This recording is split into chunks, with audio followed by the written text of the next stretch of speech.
Good day, everyone. Welcome to our lesson for today. And this is about the standard normal distribution and the Z table. For this lesson or module, we will have three different topics. The first one is the normal curve. So we'll be discussing what is a normal curve or a normal distribution curve. The second topic will be about the standard normal distribution.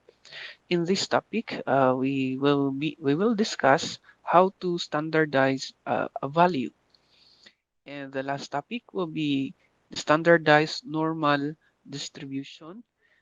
So, um, after after standardizing values, we will then find the probability of that value to occur given or using the Z table. Now let's start with our first topic. And this is about the normal curve. So here's an example of a distribution of heights of men and women, which is in inches, which are plotted against the frequency or the number of occurrence for each measurement. As shown in the figure, we have generated a histogram, and also we have there a curve. If you check on the curve,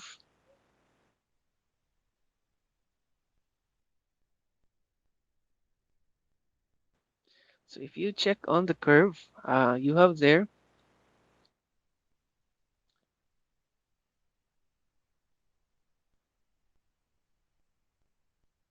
okay, these form. So the curve in pink and the curve in blue. Now this curve is generated based on our data set. Now the curve represents the behavior of or characteristics of our distribution. Later on, we will know that um, these type of curves are actually the normal curves. So here's an example of a normal curve, or what we call the bell curve. It has some properties. We need to understand the basic properties of a normal curve so that in the later discussions, we'll be able to answer some problems. First, a normal curve or a bell curve is a bell-shaped curve which is symmetric with respect to the mean. Now, as we all know, if this is just an ideal curve, the mean, the median, and the mode are all in the center. So if we will slice it based on from the center, so the left side of the curve is symmetrical to the right side, so that when we fold it here based on the center, we'll have the same shape. Next, the central measures are located at the middle of the horizontal axis. For a normal curve, which means the mean, the median, and the mode are actually in the middle of the horizontal axis, which is located in this line here. The mean, the median, okay, the mean, the median, and the mode.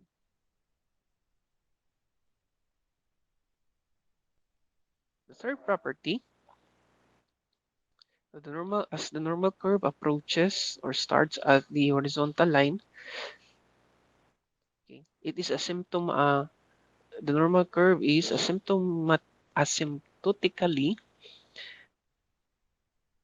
or asymptotic to the horizontal axis. When we say asymptotic, it approaches the horizontal axis, but it will never touch it.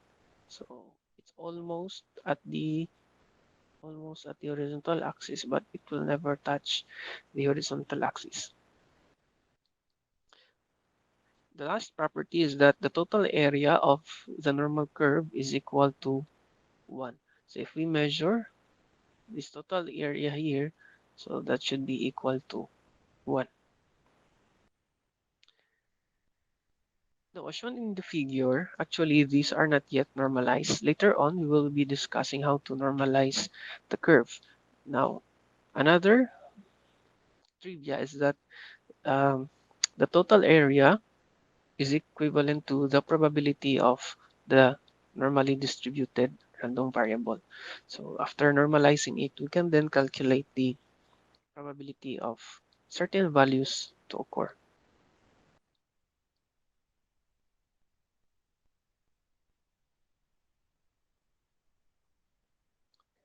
Okay, here's an example again of the normal curve. Now, let's take note of um, the variables. We have here mu and sigma. And if these are the values which are in our x-axis, mu represents the mean and sigma represents the standard deviation. If you recall in our previous topic, we used the variables x bar and s to represent the mean and the standard deviations respectively. You have to take note that those are measurements of samples, while mean and standard deviations denoted by Greek letters are measurements of population. And recalling the definition of the standard deviation, now it tells us how the value spread from the mean. So you have here, if the middle part here is our mean, so we have +1 standard deviation away from the mean, +2, +3, or -1, -2, and -3, and so on. Then here we know that our mean is the average of all values. So we will add all of the values. If we have different x, now we will add all of the x's and divide them by n, or the number of values given. So to get the sigma, or the standard deviation, that will be the summation of the quantity of x minus mu quantity squared divided by n. Take note of this formula. So again, the standard deviation, the population standard deviation is equal to the summation of the square of x minus mu all over n.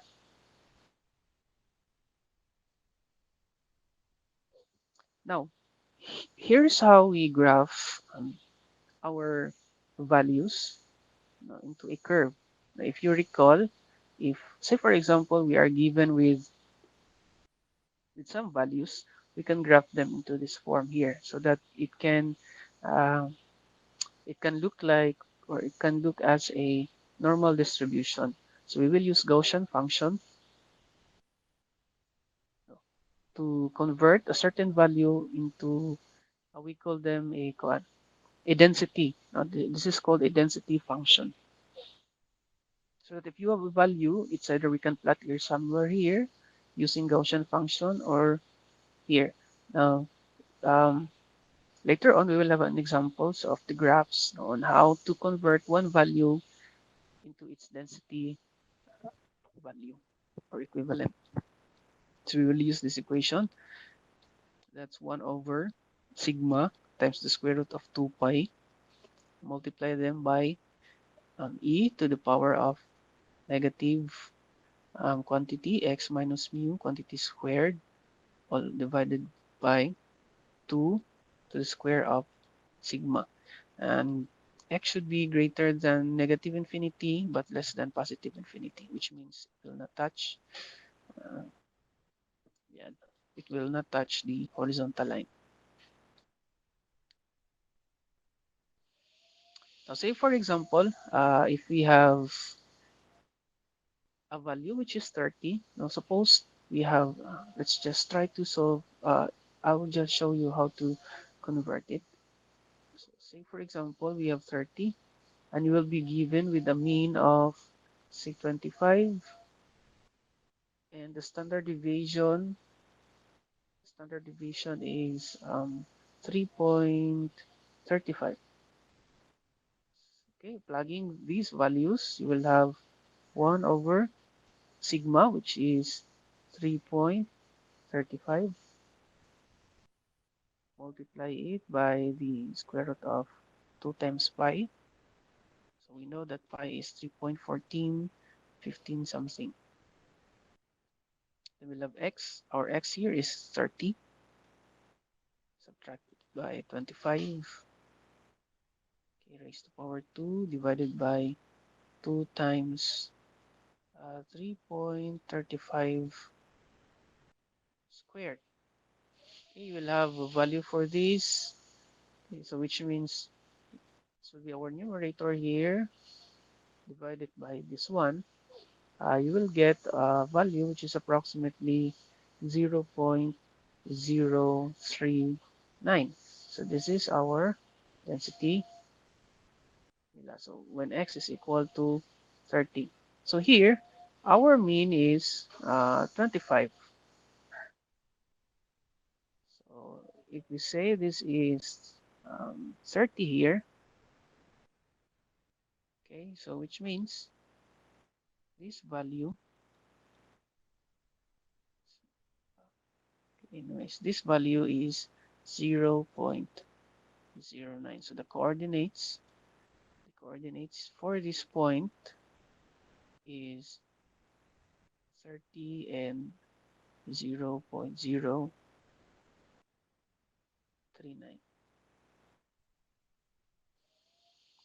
Okay, so that's how we convert or we get the density of a certain value.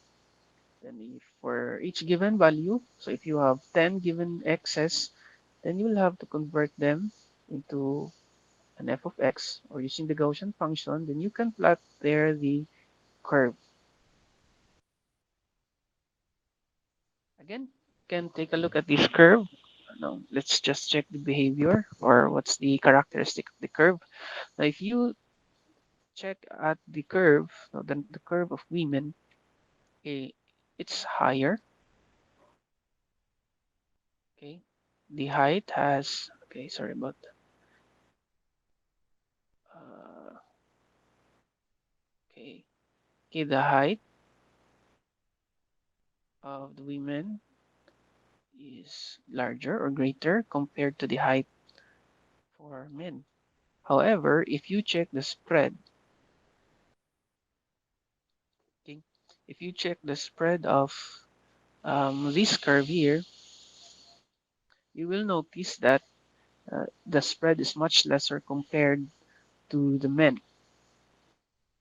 So we can say that if the height of the, the curve is higher, we can assume that its spread is lower or lesser. And if its height is lesser, so we can expect that the spread is much larger compared to the other. So that's the behavior of a normal um, curve.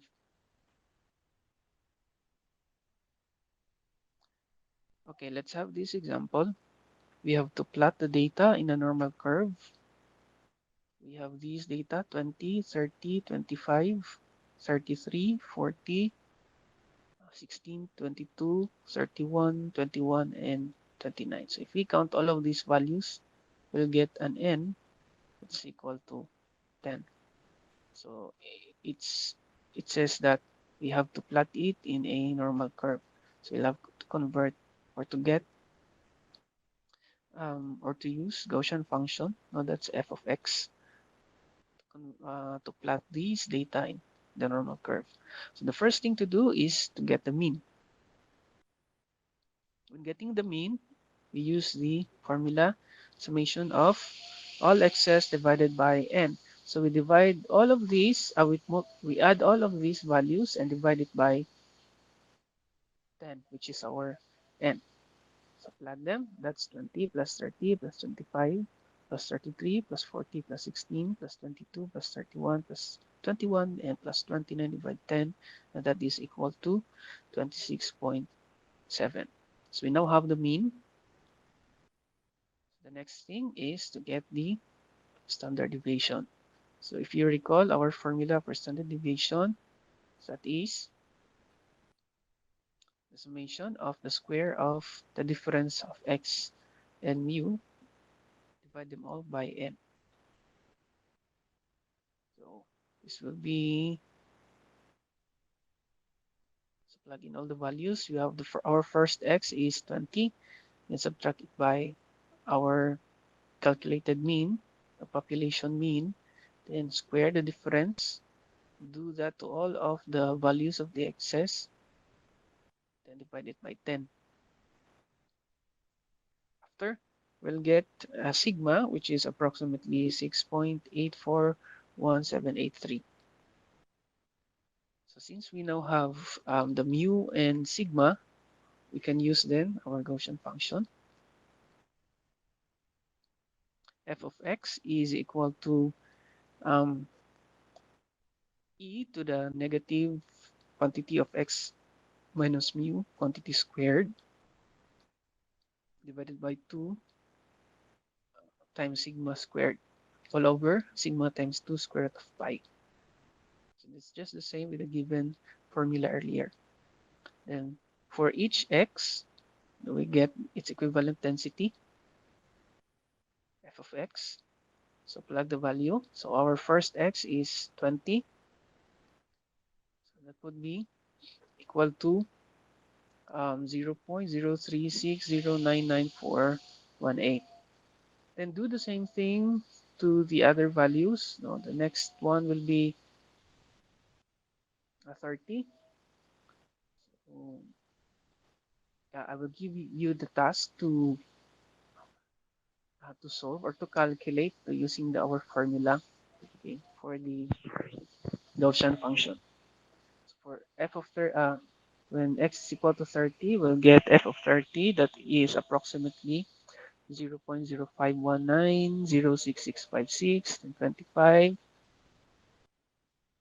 and so on. So these are the equivalent densities of our given values.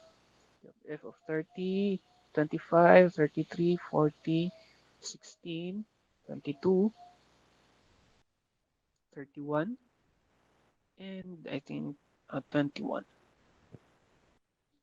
and we still have 29. After this one, you can plot it in a Cartesian plane. So in a graphing paper, we'll plot x against f of x. Now our x here, this will be within our x-axis, and our vertical axis will be f of x. So as we plot here, we can see that